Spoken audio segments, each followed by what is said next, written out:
어저께 국회에서 과방위에서 SK 사장 나오란 말이야 이래가지고 과방위원들과 한판 뜨기가 있었죠. 많은 얘기들이 나왔습니다.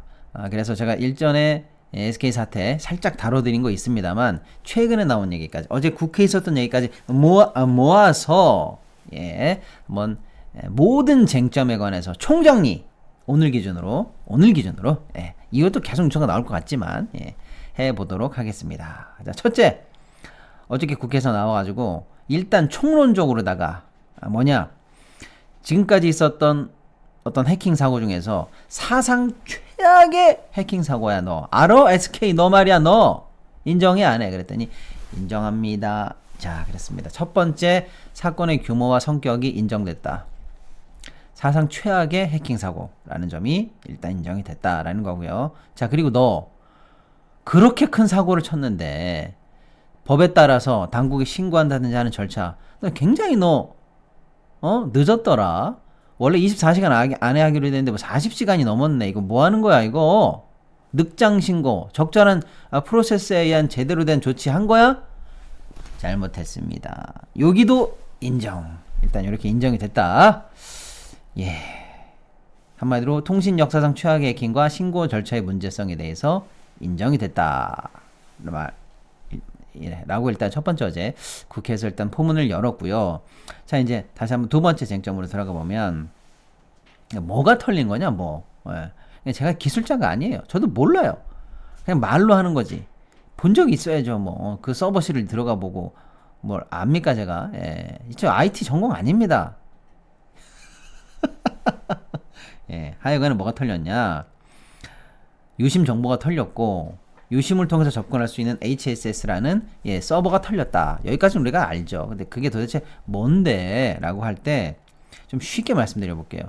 그냥 가입자 2,300만 명, 2,500만 명까지도 올려보더라고요. 2,500만 명을 전체를 대상으로 했을 때 유심 정보가 다 털렸다고 우리가 볼 수 있느냐? 조금 털린 거냐? 얼마나 털린 거냐? 라고 했더니 아닙니다. 조금 털렸습니다. 이렇게 지네들이 확실하게 얘기할 수 있었으면 우리 가입자가 총 2,500만인데 요만큼만 털렸습니다.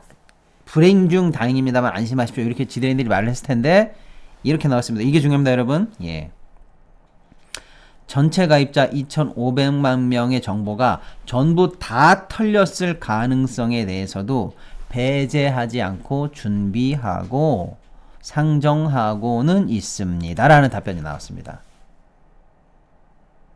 너, 나, 우리 가족, 우리 다 털렸다. 사실상 전 국민 정보가 다 털렸다라는 최악의 범주를 예상해야 된다. 아직까지는 그 가능성이 남아있다. 어마어마한 사고다라는 규모가 확인이 됐다라는 겁니다.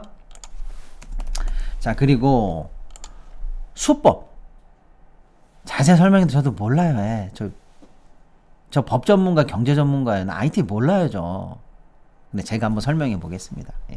수법이 뭐냐, 수법이. 어떤 도둑놈들이 어떻게 담을 넘어온 거냐, 도대체. 자, 수법은 이거라는 거예요.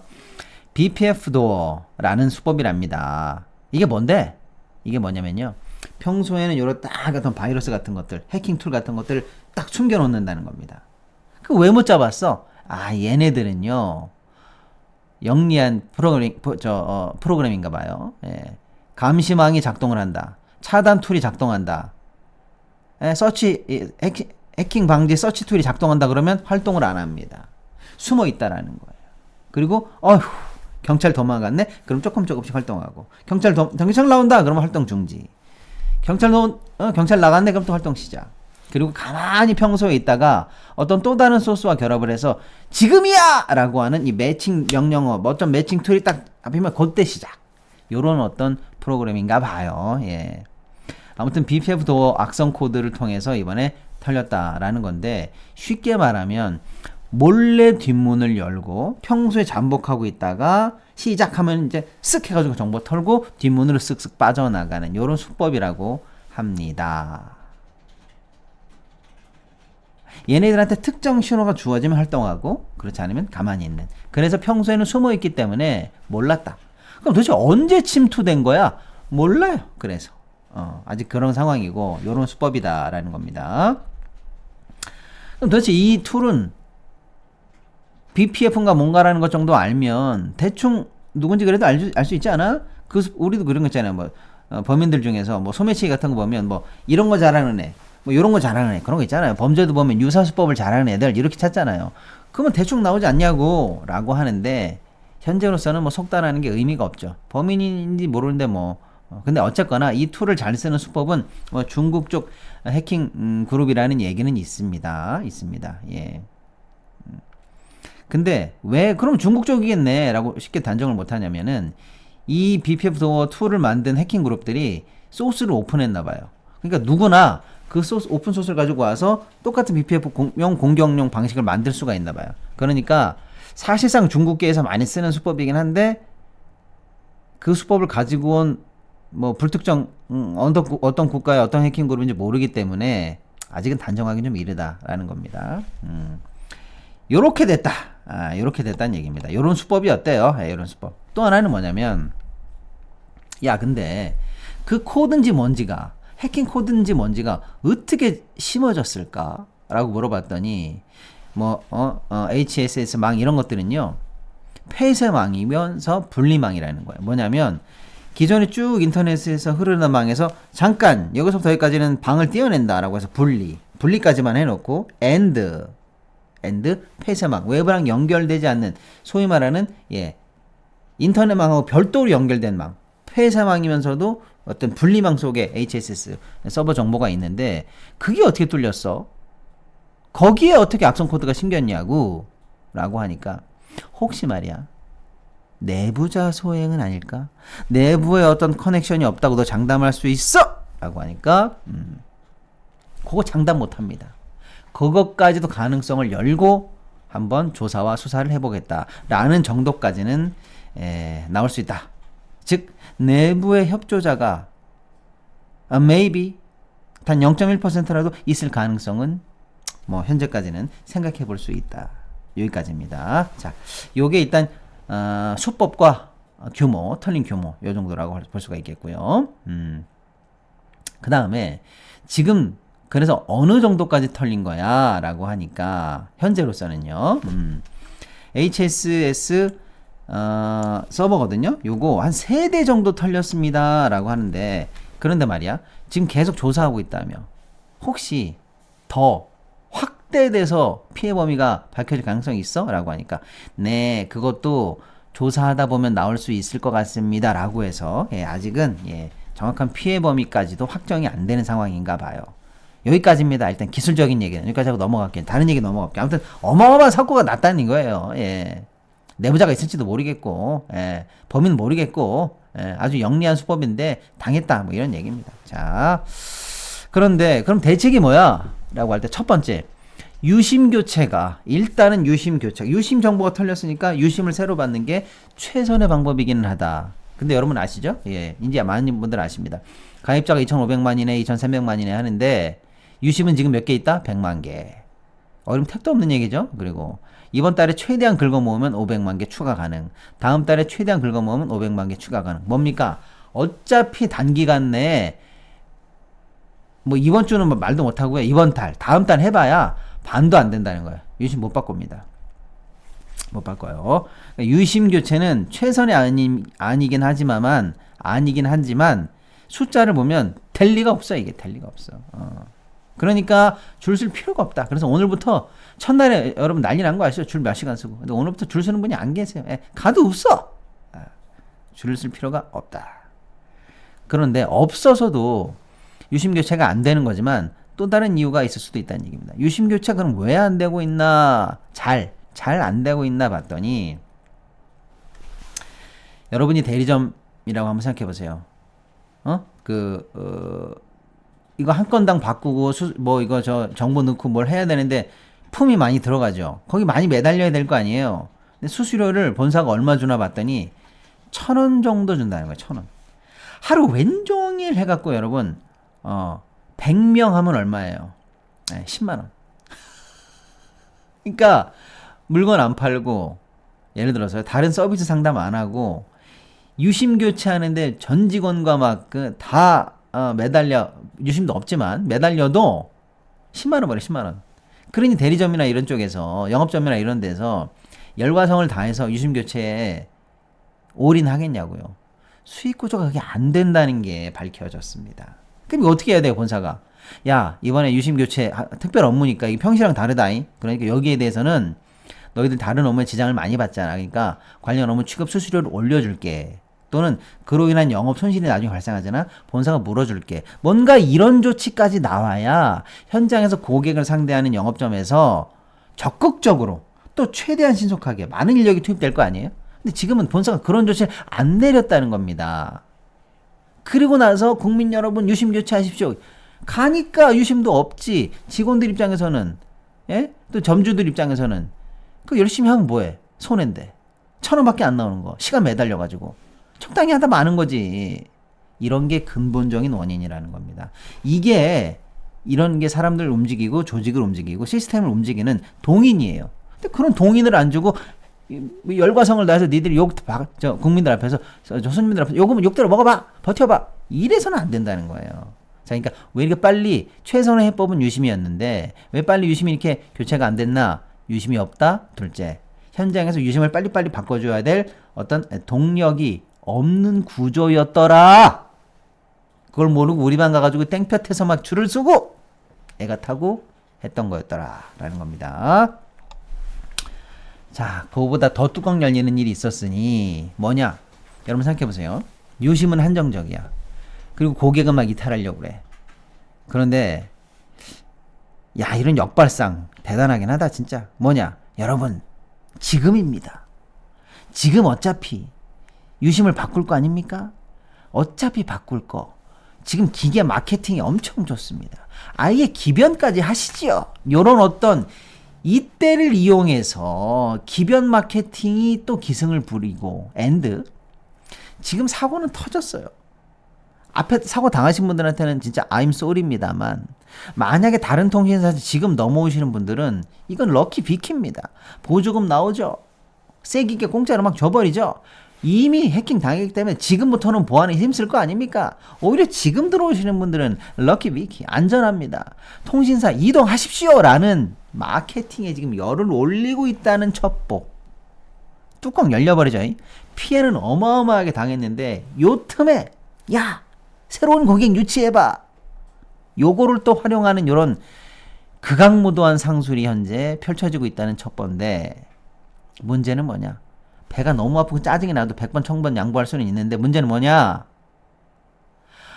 몇 개 되지도 않는 유심이 신규 고객용으로 빠져 있잖아요. 야, 기변용으로 빼. 타사에서 넘어오는 사람들 빼줘야지. 그러면요.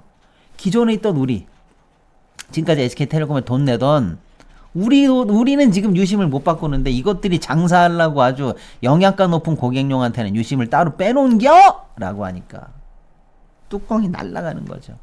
예, 요 세 가지 원인으로 인해서 유심 교체가 현장에서 조금 미진하다. 하지만 뚜껑이 매우 열리는 상황이었다. 우리만 모르고 호구처럼 발품 팔고 발만 동동 굴렀다. 요런 게 확인이 됐다는 얘기고요. 자, 그래도 유심이 없잖아요. 그럼 어떡할 건데? 지금 당장 유심이 털려가지고 난 지금 미치겠는데. 유심보호 프로그램, 유심보호 서비스를 신청하십시오. 라고 이제 회사가 안내를 합니다. 그래서 물어보는 거예요. 야, 근데 그거 하면은 얼마나 안전한 건데? 교체에 준하는 수준으로 안전한겨? 라고 했더니 그렇습니다. 거의 99% 안전합니다. 요러고들 일단 변명을 했다라는 걸 제가 일단 확인을 해드리고요.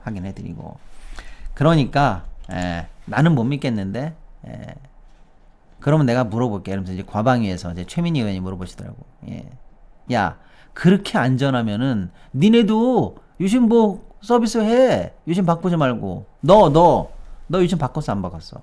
사장 말이야 너는 혹시 썰랑 바꿔놓고 고객들한테는 프로그램 들어가면 안전합니다 이러고 있는 거 아니요? 최태원이 바꿨어 안 바꿨어? 물어보니까 저하고 최태원 회장은 안 바꿨습니다. 아직 유심 안 바꿨어요. 유심보호 프로그램 그거 신청하고 있습니다. 그거 하고 있어요. 이러더라고. 그래서 나 그거 못 믿어. 나 확인해야 되겠어. 라고 해서 예. 현재 최태원 회장을 비롯한 SK그룹들 사장 부사장단 유심 바꿨는지 안 바꿨는지 자료 내. 이런 상황인데 이거 한번 받아보겠습니다. 지들은 먼저 쏠랑 바꿨는지 안 바꿨는지 얌체처럼. 그리고 지들은 바꿔놓고 고객들한테는 유심보호 프로그램이면 안전합니다. 이러고 있는지 한번 확인해 보겠습니다.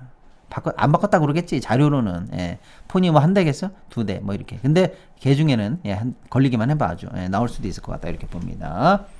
자, 어쨌거나 지금 이렇게 흘러오고 있다. 근데 사건의 이제 근본적인 취지로 다시 한번 문제점으로 우리가 구조적인 문제를 파악해 본다면 제가 한번 말씀드렸습니다만 다시 한번 말씀드립니다만 다른 회사보다 SK텔레콤이 영업이익이 2배 정도 된다 말씀드렸죠. 예. 지난해 SK텔레콤의 영업이익은 1조 8,200억입니다. LG 플러스 8,600억, KT 8,000억. 두 회사 KT랑 LG를 합쳐도 SK한테 안 돼. 그러니까 다른 회사보다 2배나 돈을 많이 벌었어요. 자, 그런데 보호 서비스에 드리는 보호, 안전 보장, 보호, 해킹 방지 이런 데 쓰는 돈은 얼마인가 봤더니 600억입니다. 600억. SK가. KT 1200억. 예. LG도 630억. 그러니까 딴 회사보다 돈은 2배로 벌었는데 예. 보안에 들어가는 돈은 절반 이하다. 이거 뭐 말이 되는 얘기입니까? 이게 구조적인 원인 아니냐. 니네들이 돈을 안 썼잖아. 엄한 데다 돈 썼잖아. 이런 얘기. 자, 그 다음에 보안 담당 임원이 형편없다. 지위가. SK에는 임원이 113명이 있습니다. 113명.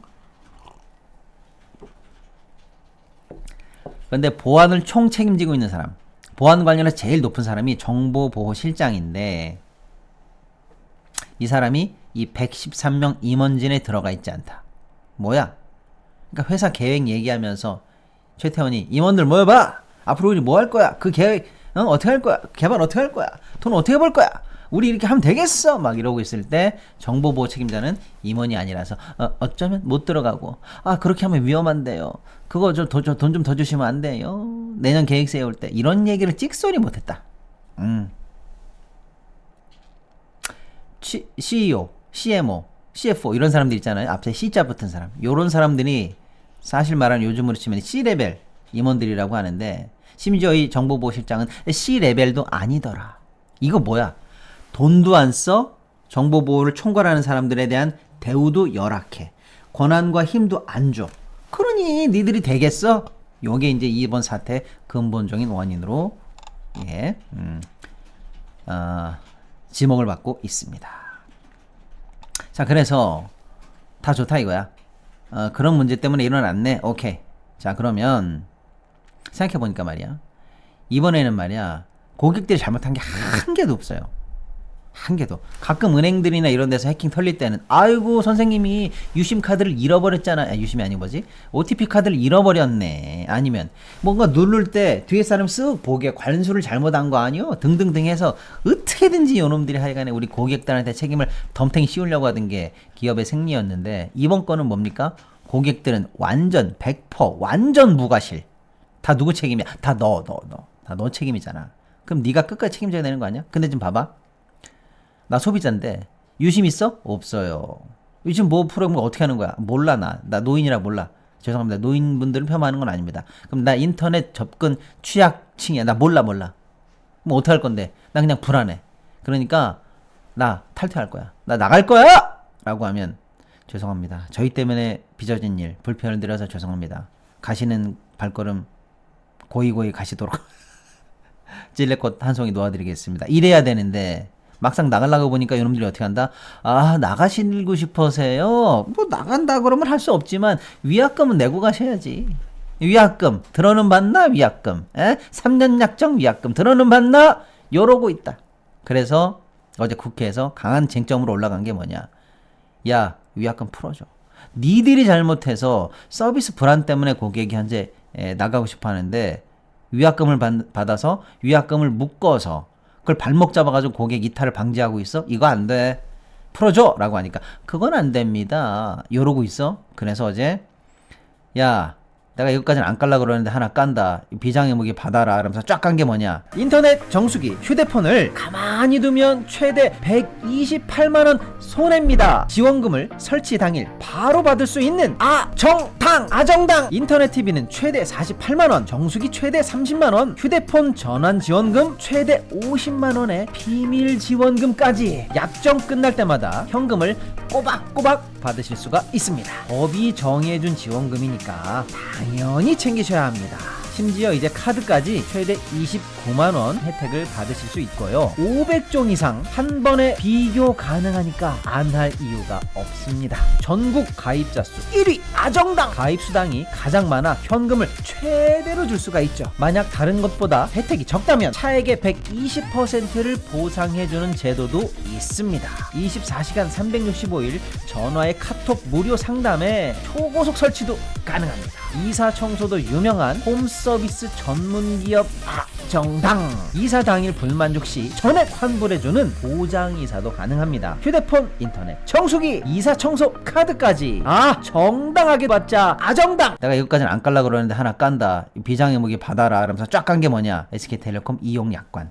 이용약관 44조에 1항의 4를 보니까 회사의 규칙으로 인한 해지, 이때는 위약금 면제던데? 야, 약관 봤냐고. 네가 잘못했잖아. 그러니까 위약금 풀어줘 라고 하니까 아이고 약관을 알고 오셨어? 아이 그럼 말씀을 하시지. 그러면 내가 그런 사람들한테 빼줄게. 나도 그거 모르는 줄 알고 그랬네. 이러고 고개를 팍 숙일 줄 알았는데 약관이 나왔는데도 불구하고 조문이 나왔는데도 불구하고 거기 딱 하니 회사의 규칙으로 고객이 해지할 때는 위약금을 받을 수 없다. 면책해준다. 이렇게 딱 나와 있는데도 불구하고 어저께 하루 종일 의원들이 막 돌려가면서 물어봤는데 최종적으로 SK 측에서 위약금을 면책해드리겠습니다. 라는 말을 하지 않았습니다. 끝까지 안 했어요. 끝까지. 예.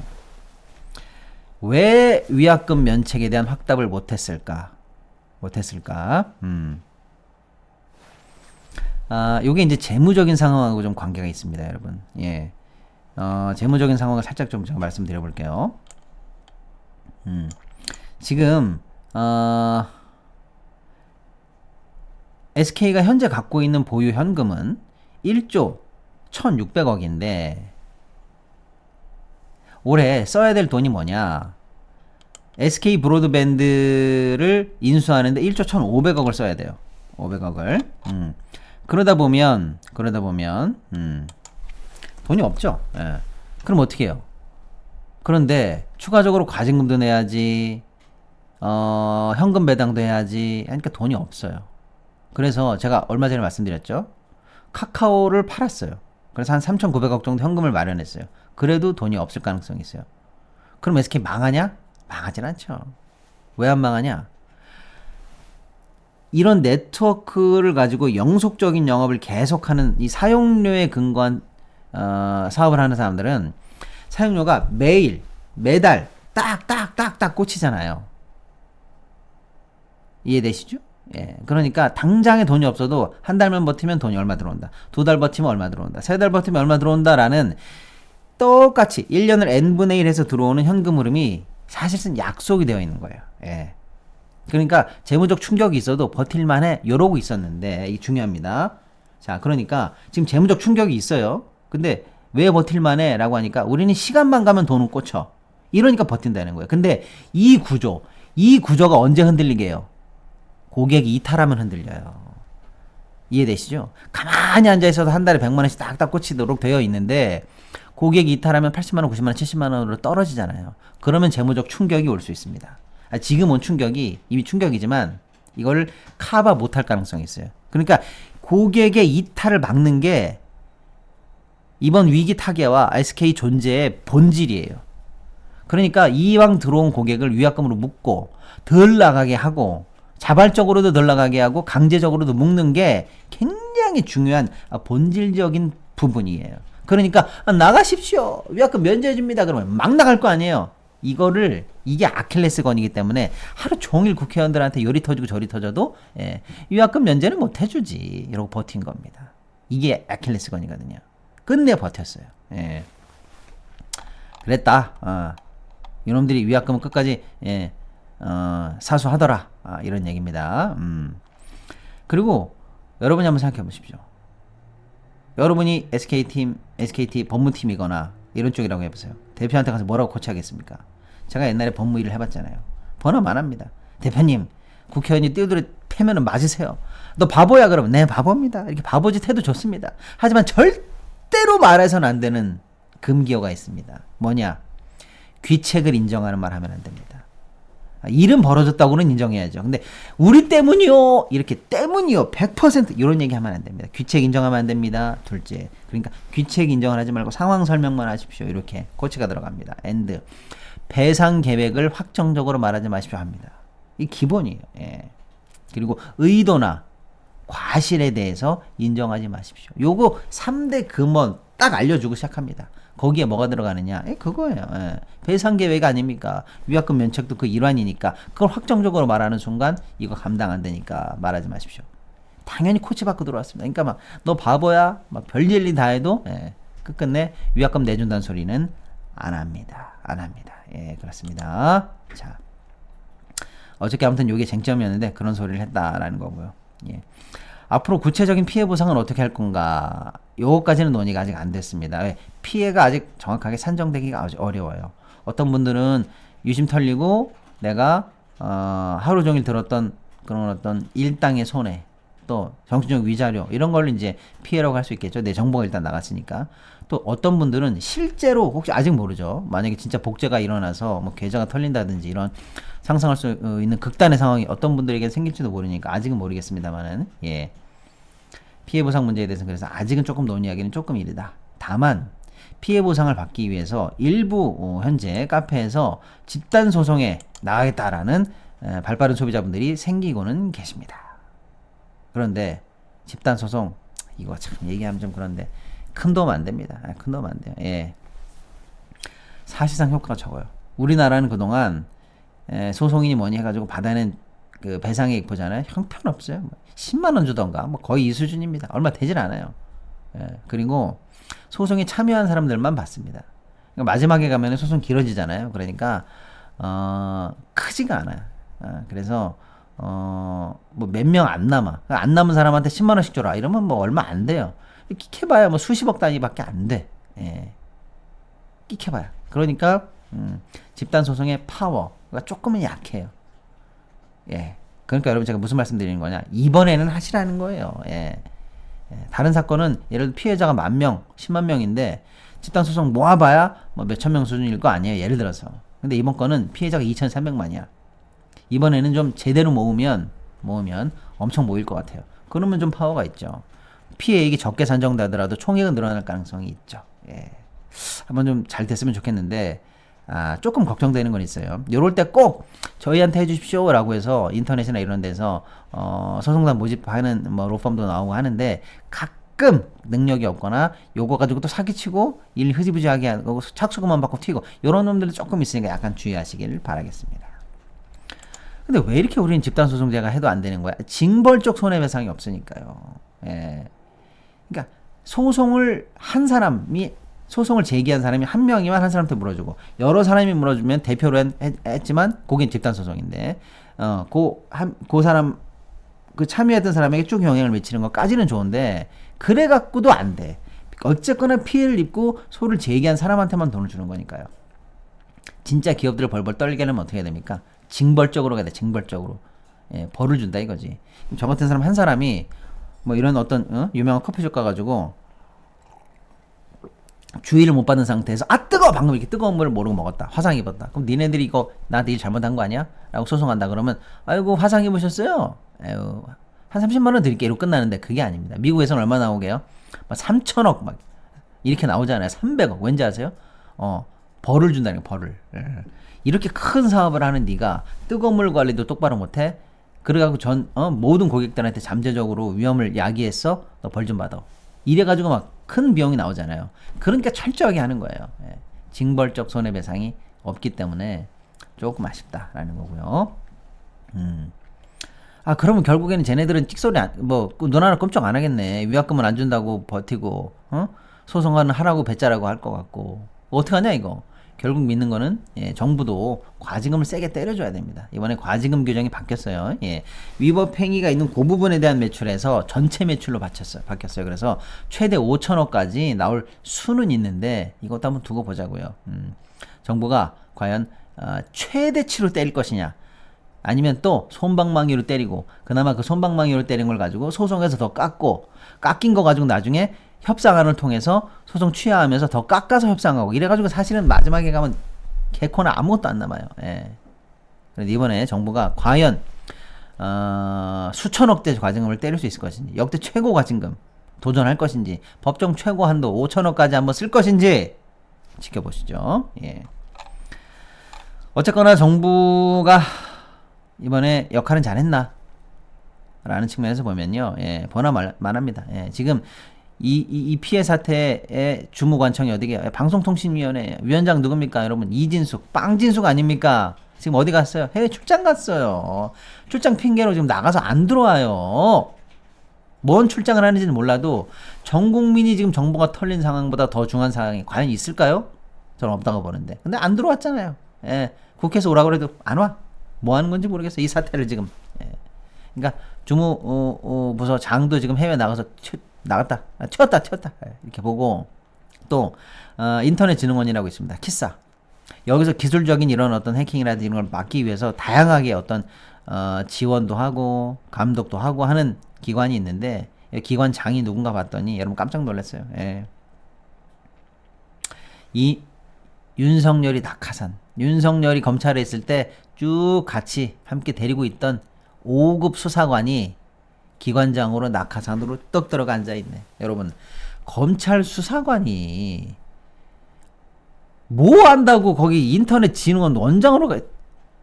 말이 됩니까, 여러분? 지 측근들은 그냥 아무데나 갖다 꽂아주는 거야? 적어도 낙하산으로 꽂으려면 경력과 전문성은 담보가 돼야 될 거 아니에요. 검찰 수사관이 뭔데 진흥원으로 가 있어요? 그러니 돌아가겠어요. 국가기관들이 천지가 다 이 지경이지. 더군다나 이분은 5급이요, 5급. 5급. 국가 급수, 공무원 급수를 잘 모르실 수도 있는데요. 그냥 5급이면 뭐냐면요, 사무관이에요. 지자체로 가면은 과장입니다. 과장이에요, 과장. 여러분이 구청 이런 데 가잖아요. 시청 이런 데 가서 만나면, 기초 이런 데 가서 만나면 과장이란 말이에요, 과장. 주민봉사과, 뭐 무슨 과, 건축과 이런 거 보시잖아요. 거기 과장으로 앉아있는 분이에요, 과장. 그 사람이 윤석열이랑 친하다는 이유만으로 윤석열이가 기관장으로 앉혀보냈네. 말이 됩니까, 이게?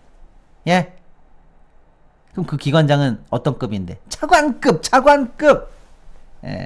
5급 받은 사람을 차관 자리에 보냈다.